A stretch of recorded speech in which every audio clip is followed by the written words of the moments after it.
I'm speaking on Sri Vishnu Sahasranama by meditating on these names of Vishnu,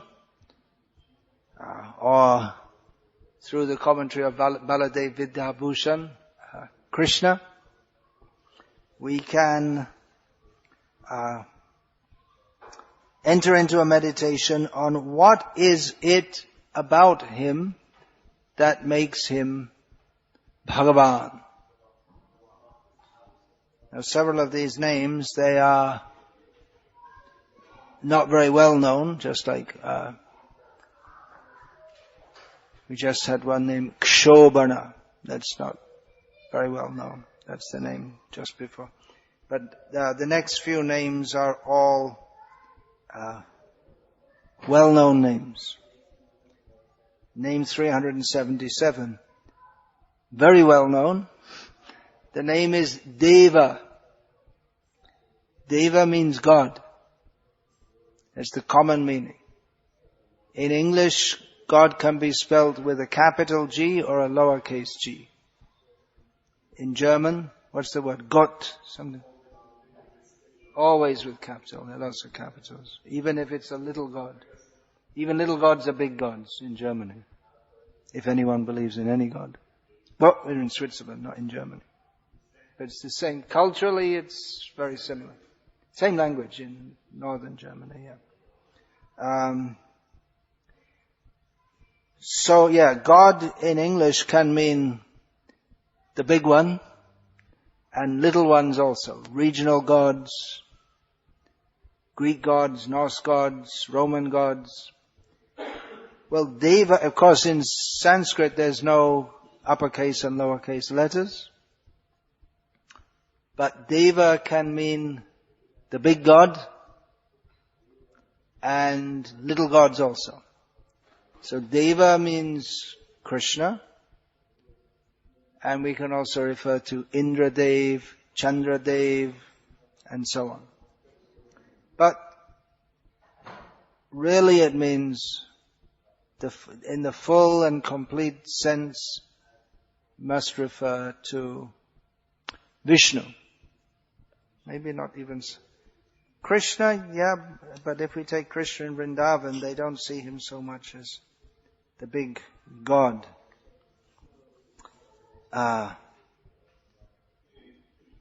This usage is there in Bhagavad Gita also. Krishna says, for this term Deva comes up, Deva or Devata. Yepi anya devata bhakta yajante shraddhayanvita tepi mam eva kauntaya yajantya vidhi purvakam. Krishna points out in the verse I just quoted that even those, api means even, in the sense of even though, although, those who worship different gods, those who are devotees of other gods, and who worship them with faith, Krishna says, they actually worship me. And then people say, oh, well, that's good, yeah, it's all the same. But Krishna then says, but they do so not according to the proper system.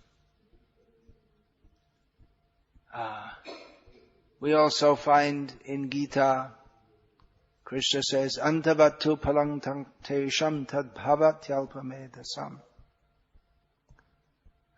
Antavattu, yeah, those who worship different demigods,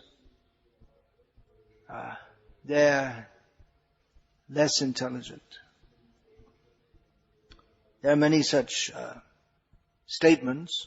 In Bhagavad Gita, Arjuna refers to Krishna as Deva Deva, God among gods. And there's a similar term. Devati Deva means the God who is above the other gods. So Deva, the meaning of the term, it literally means to shine, who is effulgent. We see also that someone who becomes absorbed in Krishna consciousness, or someone who is spiritually advanced, they shine. And even in the sun, everyone's body is shining. One has to be a pious person to enter the sun. Other meanings, so yeah, obviously Krishna is the brightest of all. Yadaditya gato teja. Krishna says that the brilliance of the sun, that comes from me.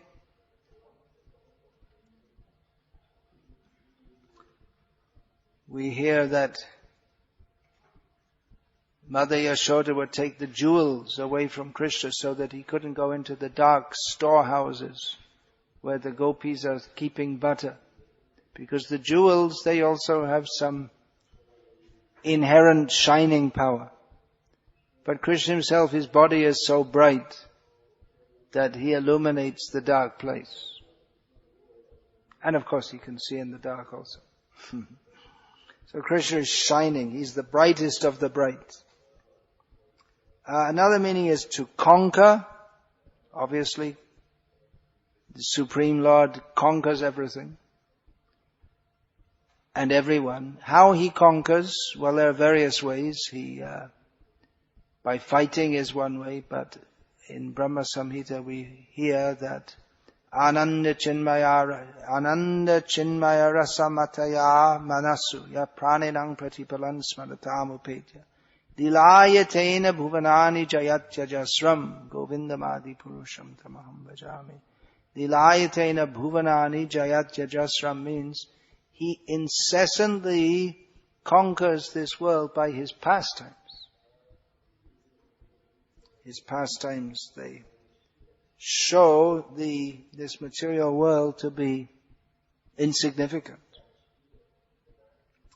And another important meaning of Devah is one who sports, who has pastimes.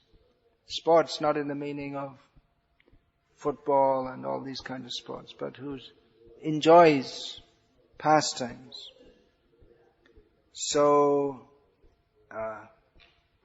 in this way, he conquers the enemies of the gods. He is the shining in all living beings. Every living being shines to some extent or other. When the soul leaves the body, there's a definite difference. Apart from measuring the brain waves, the respiratory function, the circulatory functions, they all stop. Maybe not immediately. But apart from that, the luster of a person, if they're alive, even if they're very dull means if you smoke and drink and have bad thoughts, then you become very dull, not very bright. But even that, some measure, when such a person dies, that brightness goes away.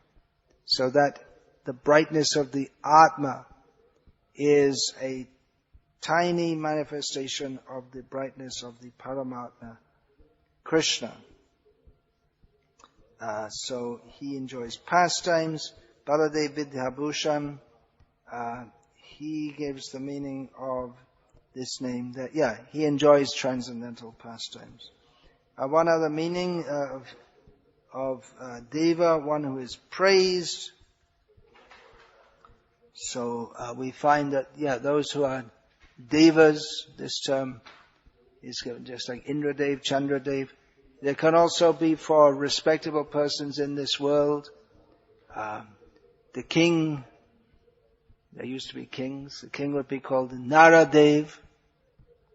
The Brahmanas are called Bhudev, gods on earth.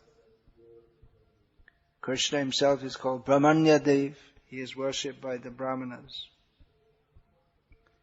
From the Shvetashvatara Upanishad, Eko Deva Sarva Bhuteshu Gurdhaha. There's only one real Deva, only one God, who is very subtly present, not very easily seen, but he is within every living being.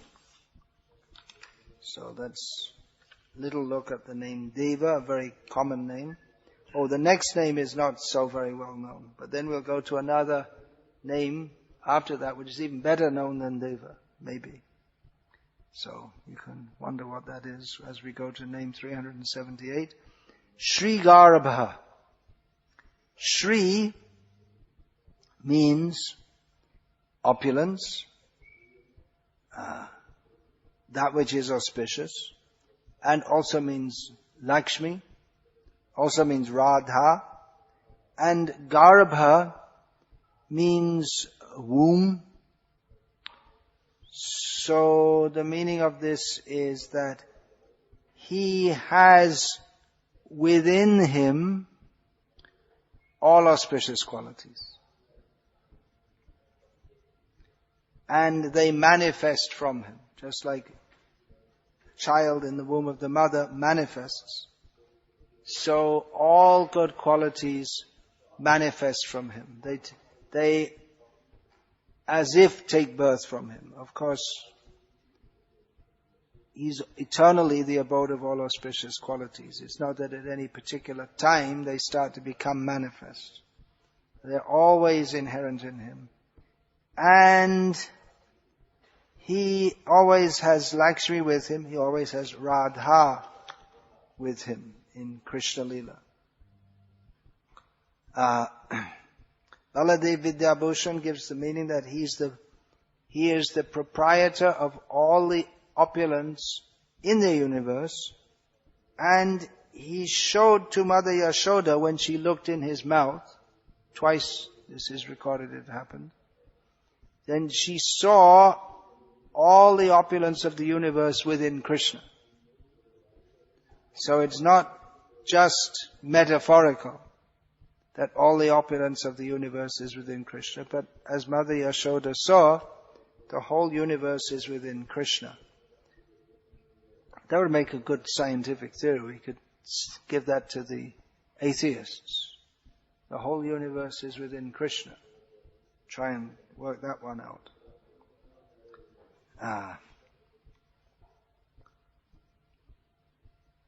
So, Shri, Lakshmi and Radha. I mean, Garbha means which is completely internal, so Radha and Krishna, in that sense it can be understood inseparable. Lakshmi and Narayan, inseparable. Radha Krishna pranaya vikriti haladine shaktir asmad ekatmana vapi bhuvi pura deha bhedam gatau. In the pranam mantra to Chaitanya Mahaprabhu, it's stated that the loving affairs of Radha and Krishna are a manifestation of his pleasure potency.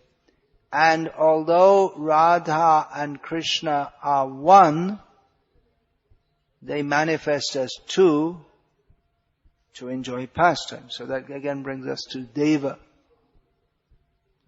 who's having pastimes.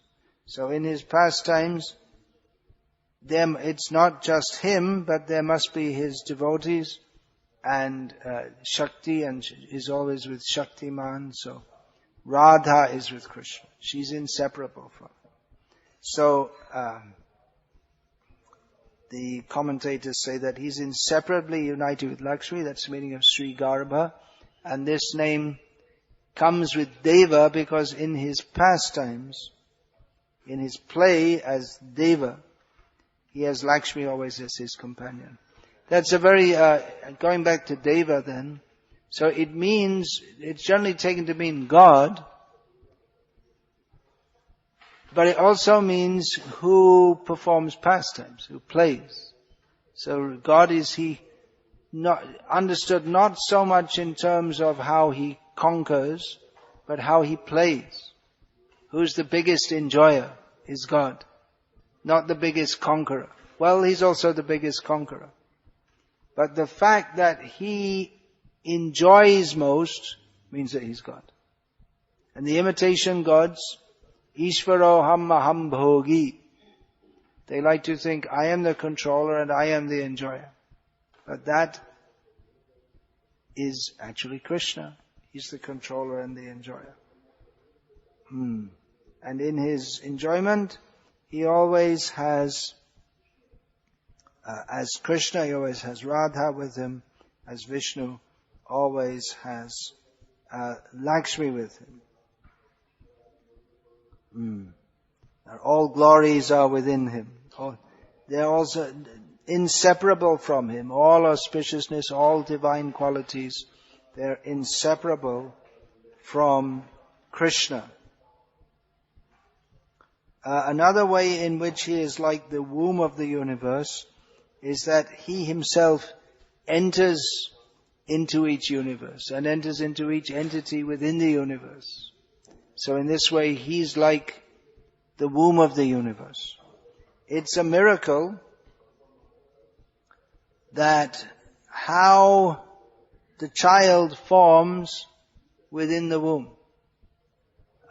One may make some scientific analysis, but how it happens, it's amazing how we understand from modern science or from Srimad Bhagavatam that the secretions of the male and female mix, and from one cell gradually develops into an extremely complex mechanism called the human body. So we may explain it scientifically, this happens, that happens, but you can't fully explain it scientifically. Why should that happen? How can that happen? They'll say by evolutionary theory, which is a terrible theory. Even though it's so widely accepted in the world today, but it's a really very poor theory, which one doesn't have to be a great scientist to understand. It's a very, very poor idea that just by non-directed interactions of chemicals, life as we perceive it exists. Very, very poor idea. Very bad. So, even any body, even of an ant, is so complex. What to speak of their psychology? Even the psychology of an ant is so complex. To say that it's simply come about by non-directed interactions of chemicals, it's a really, really poor theory. Not poor, it's just absurd. And we can see the power of Maya, that people who think that they are very well educated, and they think that this is not only plausible, but it must be like that. Very poor idea. Krishna is the life of all life. Jivanam sarva bhuteshu, he says in Bhagavad Gita. So, the next name, name 379, I said it's also a very well-known name. The name is Paramesvarah. That's very well known, isn't it? Generally, that's taken to mean Lord Shiva. Well, among worshippers of Lord Shiva, they take that to be Lord Shiva, especially among the Tamil people. Paramesvarah. Parama means the supreme. Ishvara means the controller. Or actually means one who has opulence. Aishvarya. Ishvara. So yeah, especially among Tamils, that term, and Mayavadis, that term is applied to Shiva. So, okay, alright, Shiva, we can call him Paramesvarah, no problem. But in the full sense of the term, this word must apply to Vishnu. Actually, Shiva, even this name, the full sense of the term, that means Vishnu. Because Shiva means auspicious. Shankara also means auspicious, who makes auspiciousness. In the proper sense of the term, that name belongs to Vishnu. Now how can we say, How can we say Shiva is Paramesvarah and Vishnu is also Paramesvarah? There should only be one. Param means supreme, means mataparattaram nanyat kinchidasti. There's no one equal to or above. So how can Shiva be supreme? Well, it's a matter of perspective. For people whose perspective does not go beyond the material world, then they'll see Shiva as supreme, because he's overseeing this material world. His wife, actually. He's busy meditating and she's busy doing the Shrishti, Sthiti, Pralay. And she's Paramesvari, the female counterpart of the Supreme Controller. So, yeah, he's supreme in the vision of those who don't know better. And it's true within the matter of the universal affairs. He's supreme. It's something like this. If a person lives in a village in the pre-industrial age, they may think that the headman in the village is supreme, because they never went outside their village and they don't know anything beyond it. And in their world, the village headman is supreme. And that's all they need to know. They don't need to know about Bern being the capital of Switzerland. All they need to know is that we live on the side of this mountain of 20 houses spread out. This is our village. And in this village there's actually in Switzerland it's more like a democratic tradition, isn't it? Anyway, you get the example. The eldest man should be considered the most authoritative. So that's all. Someone living in the village, they never go outside the village, and they might have heard that there's something on the other side of the mountain, but they don't care too much, because what do they need to know about it for anyway? And that's all they know, and that's all they need to know. From the moment they're born until they die. Actually, they need to know about Krishna, but in terms of their day-to-day life in this world, for them, that's it. That's all they know.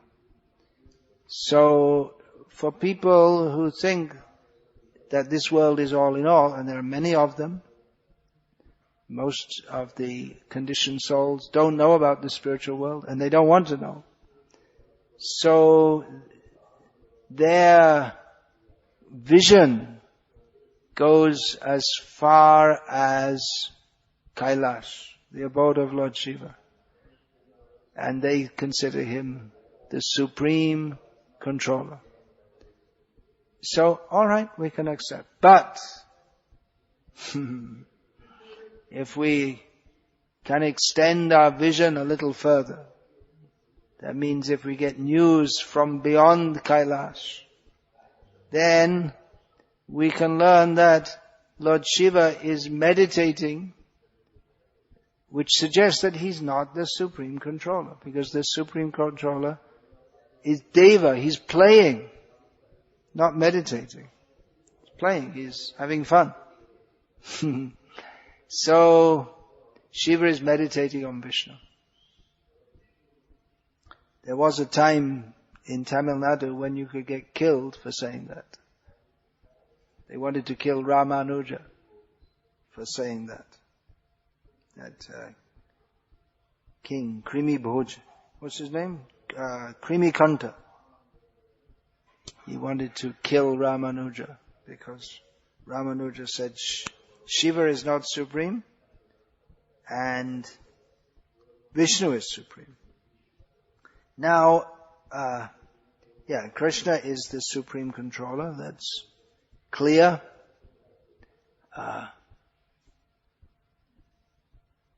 There's one verse by Yamunacharya, Guru of Ramanuja, which states this, which I'm just not remembering now, which I don't remember the Sanskrit. It's quoted in Srila Prabhupada's Gita commentary, that everything about him, that's one of the names of Vishnu Sahasranama, Sarva Lakshana Lakshanya. Everything about him proves that he is the Supreme. But persons who are of demoniac mentality, they don't recognize it. Everything about him, all the Shastras in the mode of goodness, all the great personalities in the mode of goodness, they all declare Vishnu is supreme, but those who are demoniac, they don't recognize it. So Krishna is the supreme controller. Ishvara Parama Krishna. Now, there are so many. From the Vedas, Shvetashvatra Upanishad, Tvamishvaranam Paramam Maheshwaram. There are many Ishvaras, there are many controllers. But the supreme controller, if we go up, there's a village headman, and then there's someone in the local town who's the head of all the villages in that area. Then in Switzerland, I guess there's head of one canton, or there's a board, isn't it, in each canton? So they don't have the headman system. It's unusual. And then one person, head of the country, and then all the different countries are fighting with each other to see who'll be the biggest and the best. Well, they're not all fighting. Switzerland's not fighting. They just sit and let everyone else fight, and they take the money from everyone. More intelligent. Let the others fight. So,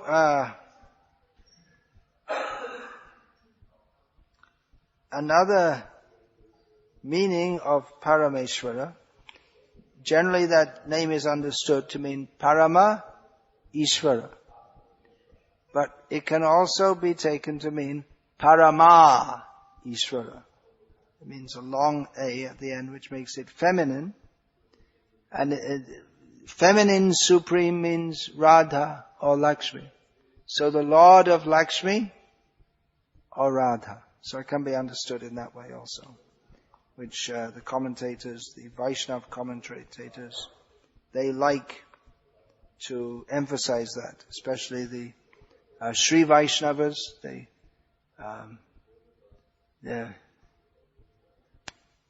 especially the Tengalai, they're very much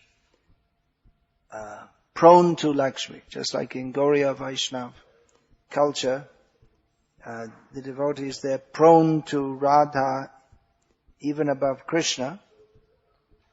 So in the certain Sri Vaishnavas, they like to not to exalt, some of them may do, but most of them won't exalt Lakshmi above Vishnu, but they put on the same level, and they always emphasize how they are mutually interdependent, and Vishnu has to be understood in relationship to Shri, which is the name they generally like to use rather than Lakshmi. They like to use the name Shri. Or in Tamil language, that Taya. So Paramesvara means the one who is connected with the supremely auspicious. Shri means auspicious. She who is most auspicious. She is Shri. Of course, Shri is also a name for Vishnu, but it's generally connected with Lakshmi. So he becomes Shri Krishna, means Radha Krishna. He becomes actually auspicious by his association with Radha, or Sri Narayana, Sriman Narayana. He becomes auspicious by his association with Lakshmi. And Paramesvara Baladev Vidyabhushan says he is the master of Srimati Radharani, the supreme Lakshmi. So the next two names, the commentators, they comment on them together because they're very similar names, Karanam and Karanam. So Karanam means the means, the instrument, the means of affecting something. And Karanam means the cause. So they're very similar in meaning.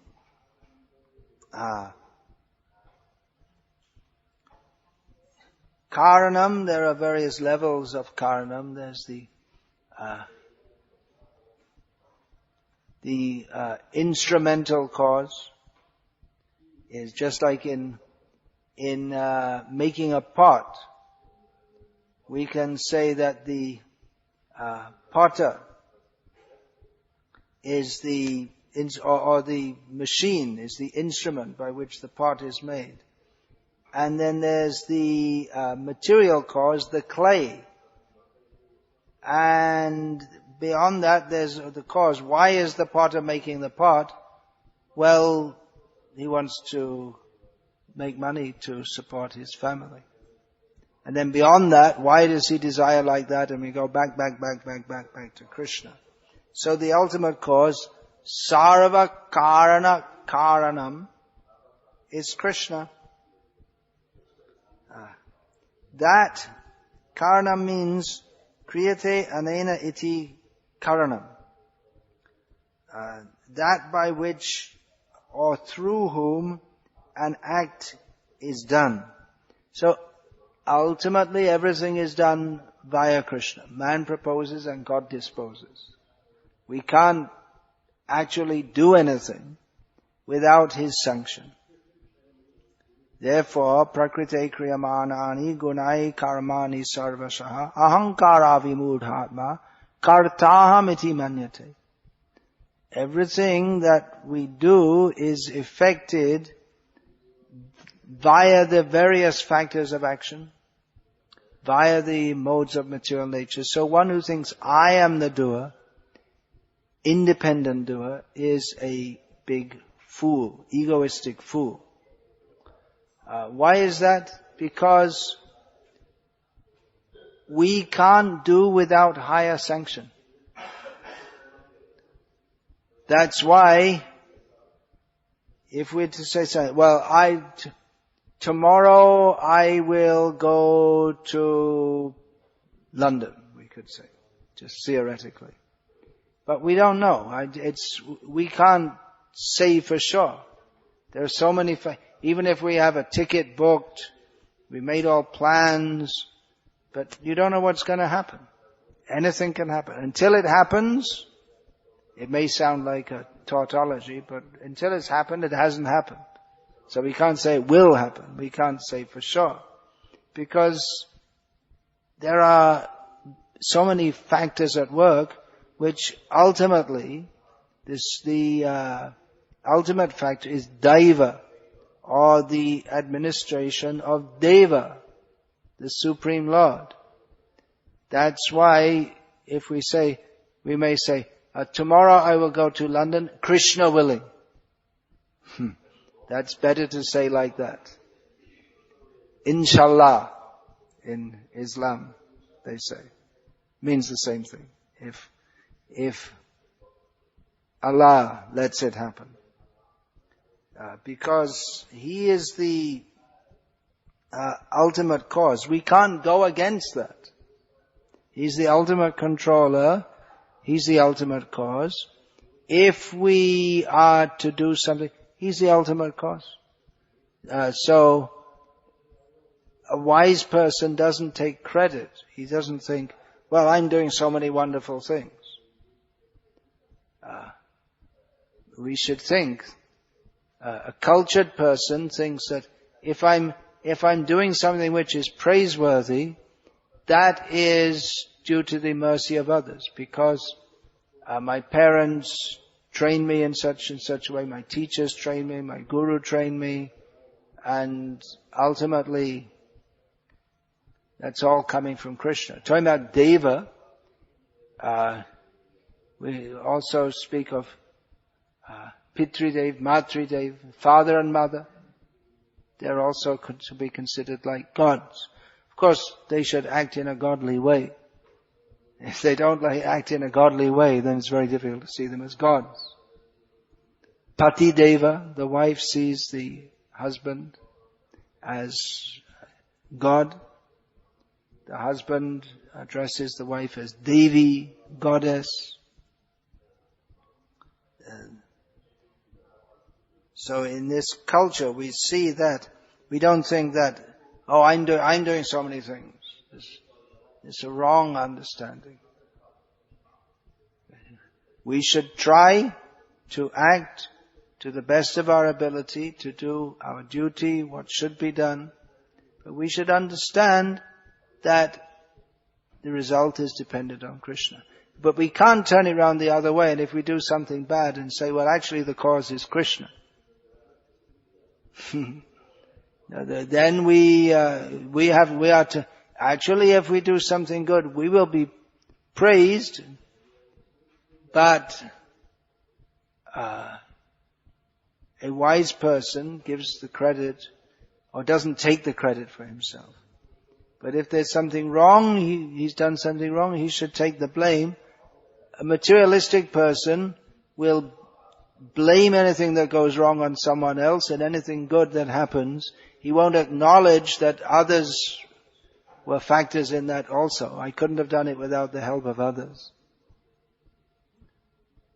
So understanding these names from Vishnu Sahasranama, that helps us to see everything in proper perspective. Who are we in relationship to Krishna?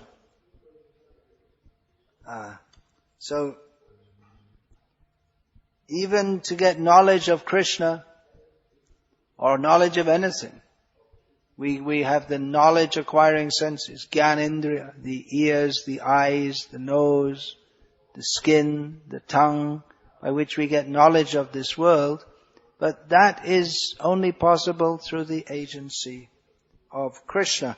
Or even if we perceive something, unless we receive knowledge from the Vedas, Vedic knowledge, we will misperceive it.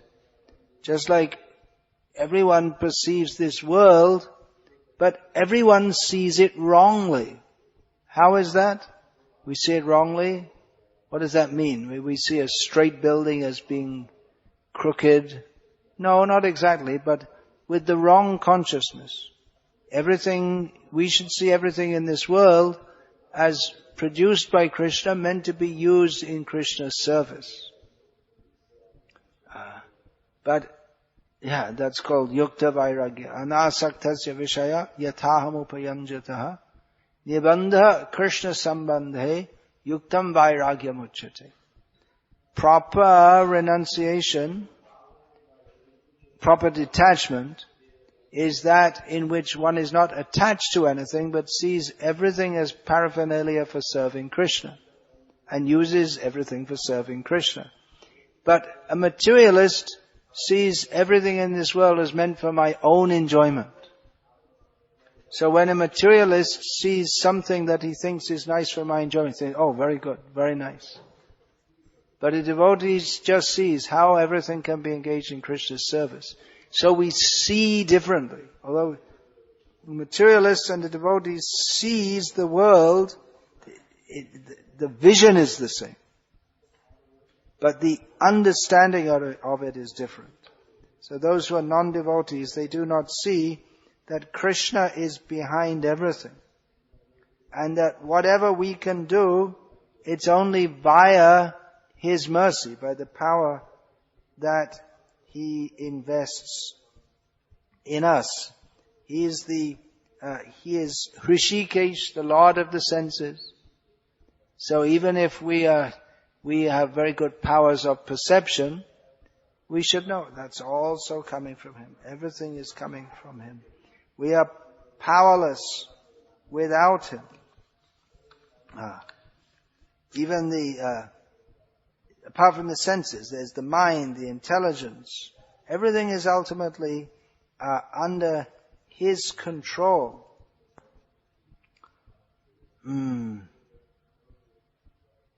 So Shankaracharya, he takes Karanam in this context to mean the primary cause, and Karanam as the supplementary cause. So in all stages, the interaction within what's going on in this world, it's so many different interactions. At the atomic level, different atoms interact with each other. Within molecules, just like for instance you eat some rice, and within the stomach the acids, they interact with that, and so at that level there's interaction. There's interaction of different living beings. Humans, they may cooperate with each other or fight with each other, or one living being may eat another living being. It's all interaction. And it's all affected by Krishna, ultimately. How does it all go on? Jagat, gachati iti jagat. That which is always moving, like a kaleidoscope. It's always moving and changing.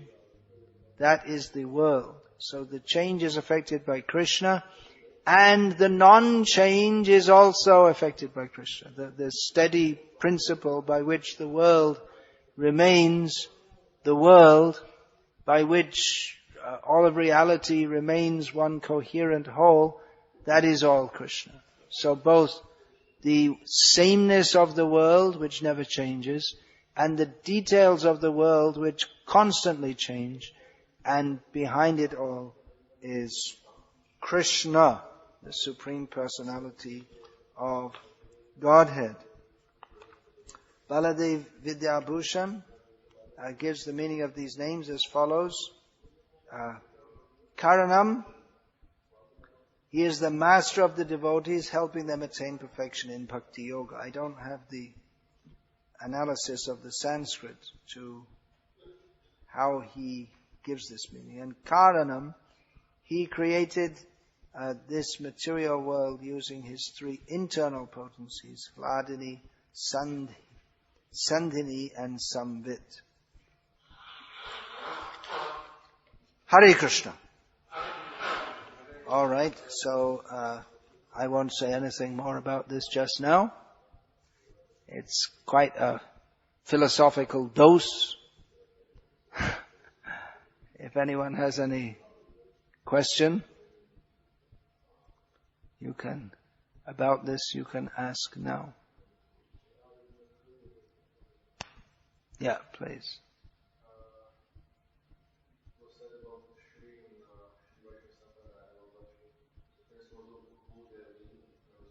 Yes, yeah, there also. There's Shri, Bhu, Nila, Lila, Pravi, Yoga. There are different potencies. The principal ones are Shri, Nila, Ila, Lila, Bhu. Yeah, Bhu. Number 2 is Bhu. So there are many. That's recognized. There are many potencies, but Shri is the principal and the fountainhead of them all. Yeah. Bhu is Bhumi,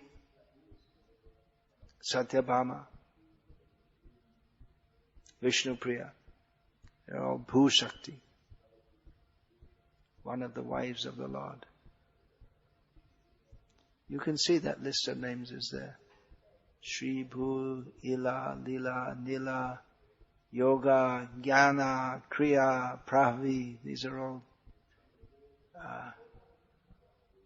primary potencies of the Supreme Lord, who has unlimited potencies.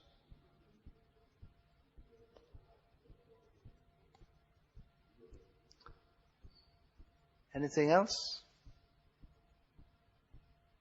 Utkarshani is another one. Jnana, there's so many.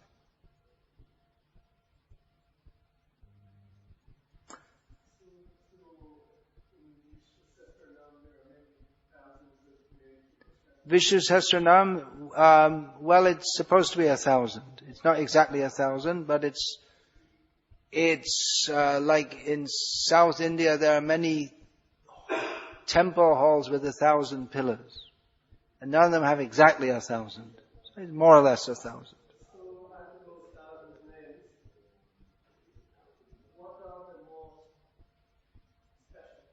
What are the most special? Well, it depends who you are. The Sri Vaishnavas, they take the name Narayana to be the most important. And Gauriya Vaishnavas, they will take the names Krishna, Govinda, Madhava, these names. Depends on perspective. But these names, the name Krishna actually encompasses all other names because it means all attractive. So he's attractive by his qualities, and these different names, they describe his different qualities. So Krishna is the ultimate name.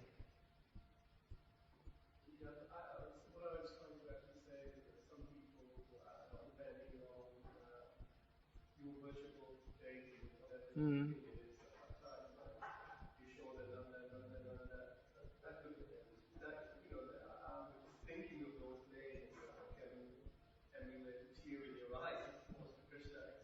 Mm.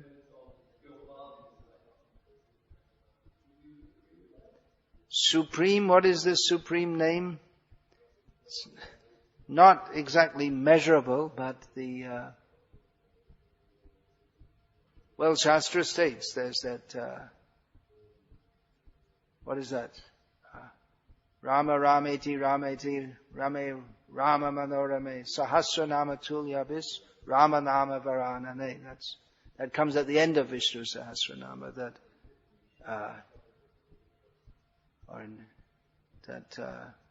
Lord Shiva says to his wife that Rama, Rama, Rama. I like to say Rama.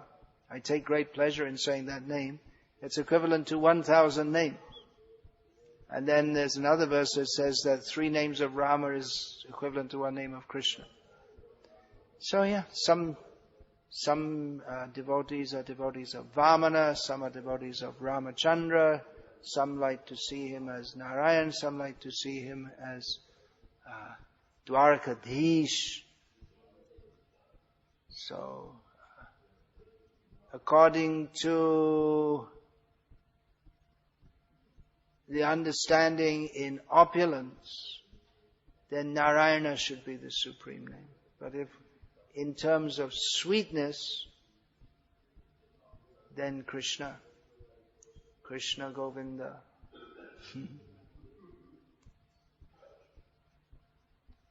And actually in terms of opulence also. But we're not going to argue about these things.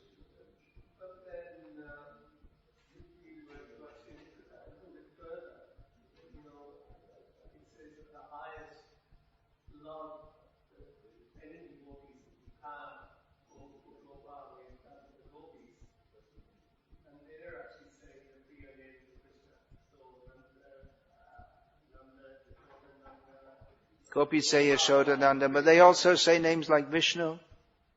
If you find it, if you see it in 10th canto of Bhagavatam, you'll find the Gopis also refer to him as Vishnu. So it's not that the name Vishnu is banned from Vrindavan. It's also known. Oh, it is. The name Vishnu is there, and you'll find in the 10th canto of Bhagavatam. Anyway, I don't think there's any point in having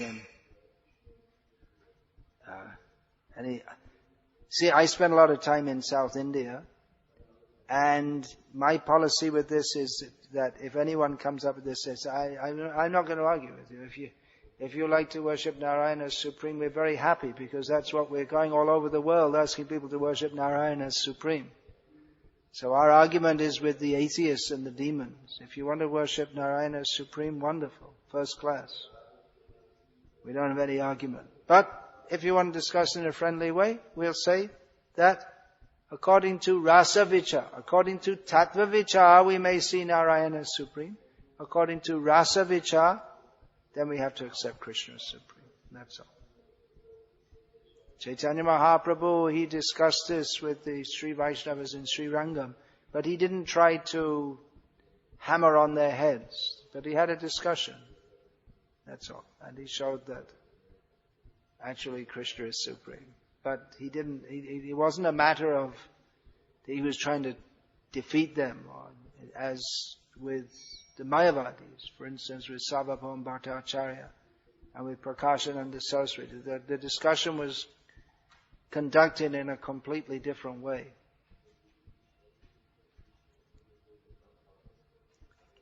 Choose your enemies wisely. Don't make enemies out of Vaishnavas. Yeah.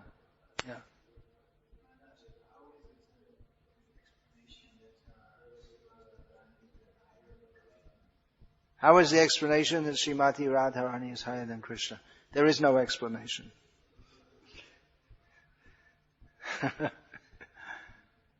It's beyond explanations. Yogira dhayan nirvishesh gyan ekane na paistiti. Bhaktivinoda Thakur says that mental speculation and yogi's meditation has no place here. Here where means this, what is that?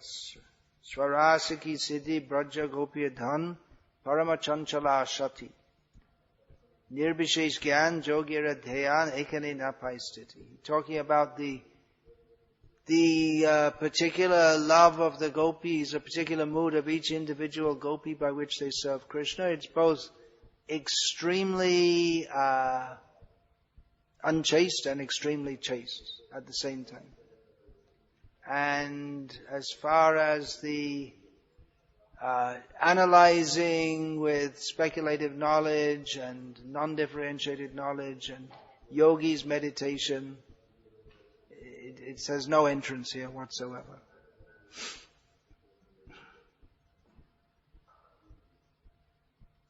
How is Radha supreme? Well, when they fight, she wins.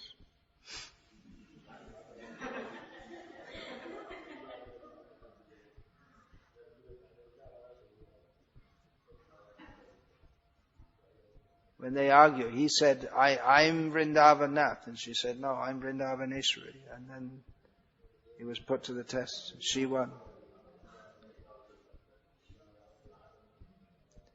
But this is the ultimate level to be aspired for. It's good to know this and to discuss this, but it's also realistic to understand that we have a long way to go. The journey to Vrindavan begins with chanting Hare Krishna, controlling the mind and senses, following sadhana, all these things. So we should look up, but also realize that we have a lot of work down here to do. We can't take a pole vault into the Rasa Leela. We can't hammer down the doors and say, I'm coming.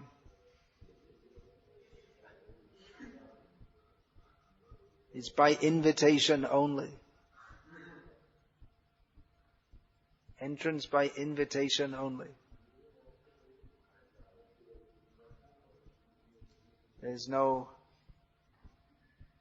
Ultimately there's no sadhana that will take us there. It's only by her mercy she will let us in. That when one has the mood of wanting to serve Radha and Krishna completely, when it completely takes over one's being, then one may be invited there, if there's no duplicity there. But when I say there's no sadhana, well, there is sadhana. We have to follow that. But we have to understand that all this sadhana is just to attract the mercy. We're ultimately dependent on the mercy of Krishna, of Hari, Guru and Vaishnava.